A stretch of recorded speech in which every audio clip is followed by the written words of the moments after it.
Rebelde está de volta há cerca de um mês no SBT.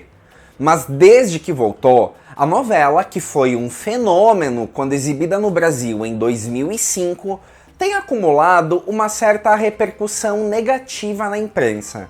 Só na última semana foram 2 matérias cravando que Rebelde virou uma novela datada. Será verdade? Hoje vamos responder. Rebelde envelheceu mal?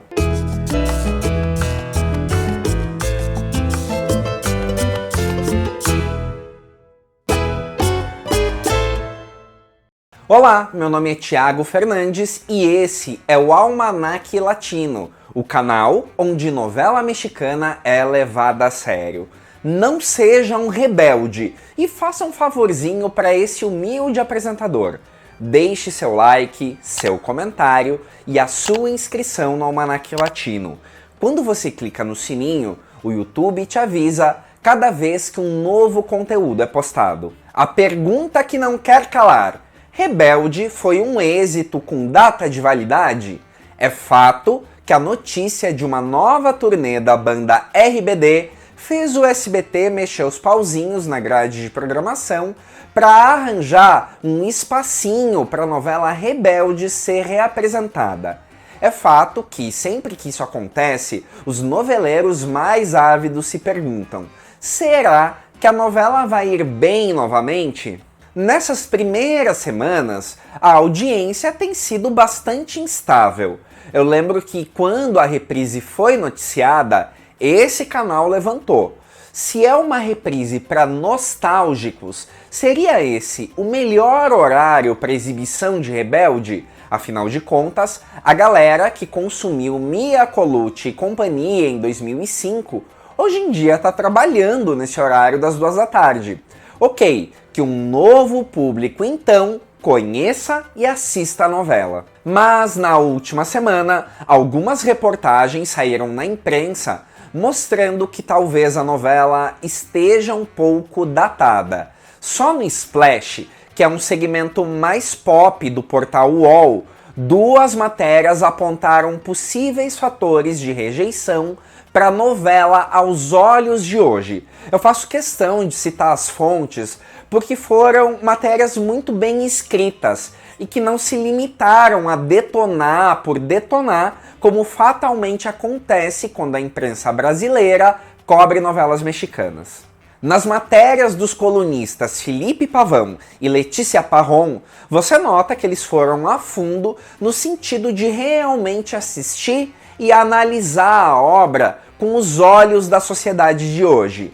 Eu já comentei aqui no canal que quando o SBT decide reprisar uma novela, o que acontece praticamente toda semana, eu decido maratonar aquela história para ter uma nova visão, ver se a minha opinião daquele folhetim mudou ao longo dos anos. Com o Rebelde aconteceu isso. Eu tô por volta do capítulo 120, enquanto no SBT a novela não completou um mês de exibição.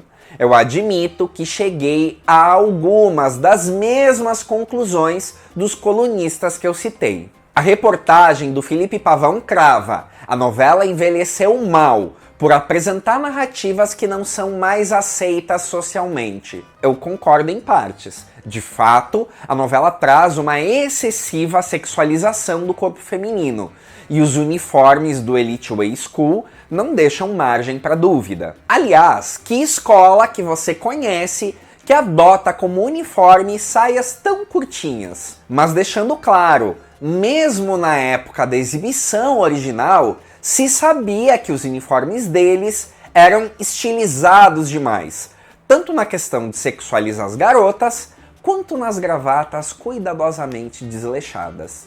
Para deixar claro, isso era um produto, foi intencional, fez tanto sucesso que outras produções do mesmo segmento copiaram, inclusive, essa questão dos uniformes. Deixando os figurinos de lado, as situações que a novela coloca são extremamente machistas.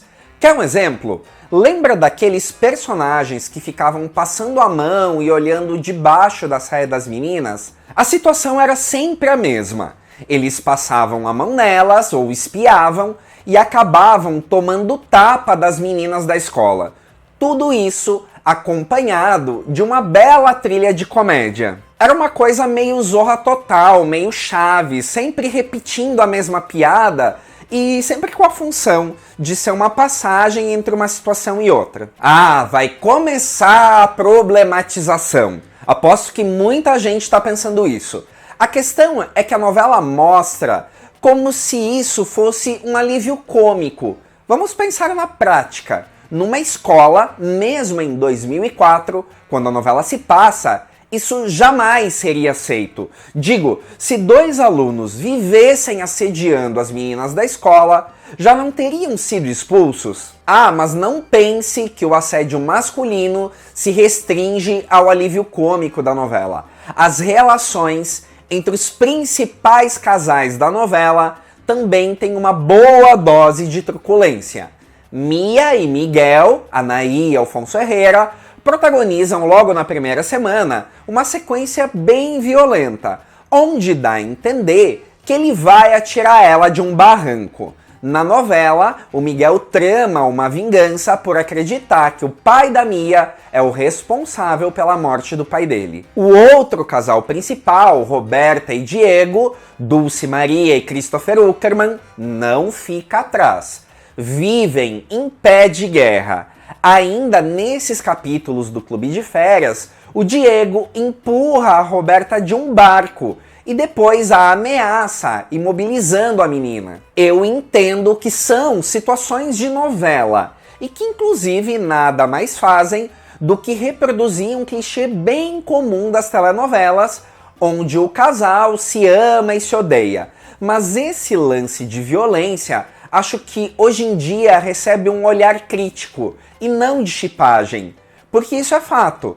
Tanto Mia e Miguel quanto Roberta e Diego foram casais altamente chipados pelo grande público, mas precisava tanto beijo à força, empurrão e ameaça? Outro ponto polêmico que as 2 reportagens abordaram foi a questão da personagem Celina, interpretada pela atriz Stefania Vidiarreal.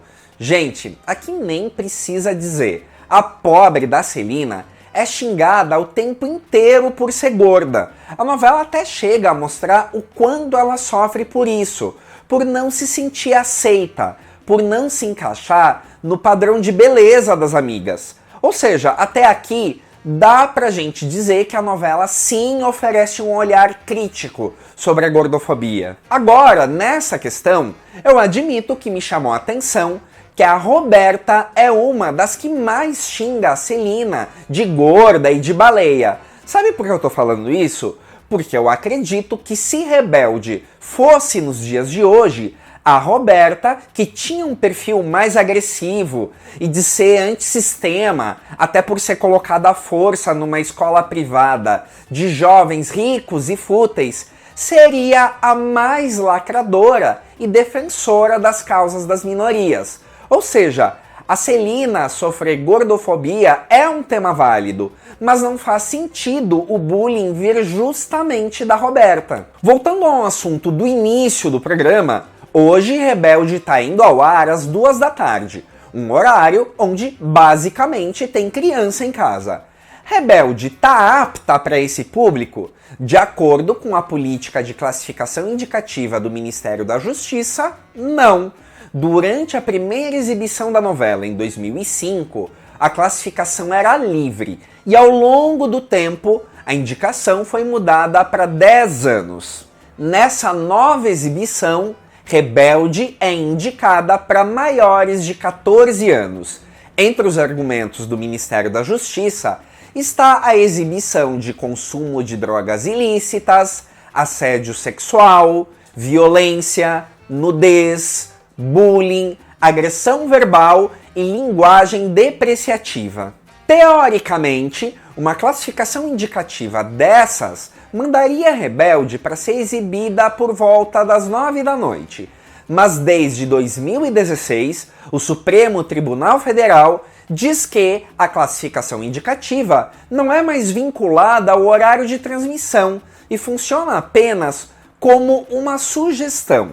Para não mexer no horário de exibição, o SBT comunicou que vai promover cortes nessas sequências mais polêmicas. Será que a novela vai sofrer cortes a ponto de perder sentido?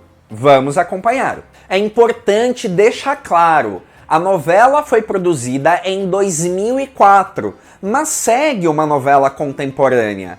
Quando a gente critica uma sequência de assédio ou de gordofobia, não quer dizer que isso deixou de existir ou que essas situações não aconteçam na vida real. Muito pelo contrário. Estranho seria achar que o Elite Way School só tem adolescente desconstruído ou usando o gênero neutro. Os personagens podem e devem ter erros de conduta, senão não existe história. É uma telenovela. O ponto é, a novela não enxerga certas situações truculentas como elas são. Essas situações violentas que a gente citou são tratadas ou como algo que está camuflando um sentimento romântico ou como algo engraçado. Ah, então não é pra ver Rebelde? Claro que é pra ver. Se tem uma coisa que eu posso dizer da minha maratona de Rebelde, é que a novela, ao menos nessa primeira temporada, é algo extremamente entretido e viciante. É gostosa a fantasia do colégio de luxo, os romances, as rivalidades. A novela, dramaturgicamente, segue legal. A sociedade é que mudou o olhar para certas questões. No momento, a reprise da Globo no Vale a Pena Ver de Novo é Mulheres Apaixonadas e também está passando pela mesma situação. Certas cenas e tramas estão causando estranheza no público atual. A novela deixou de ser boa? Claro que não. E uma regra que eu guardo pra mim: vale pra Rebelde, pra Mulheres Apaixonadas e pra qualquer reprise. Não dá pra avaliar um produto em reapresentação com o olhar de hoje. Não dá pra cobrar que os produtores enxerguem questões que, na época, não eram sequer debatidas. Você tá acompanhando Rebelde? Tem nostalgia com a novela? Acha estranho ou bonito ver os casais entre tapas e beijos? O que você pensa dessa questão? Deixe seu like, seu comentário e a sua inscrição no Almanaque Latino. Até o próximo programa.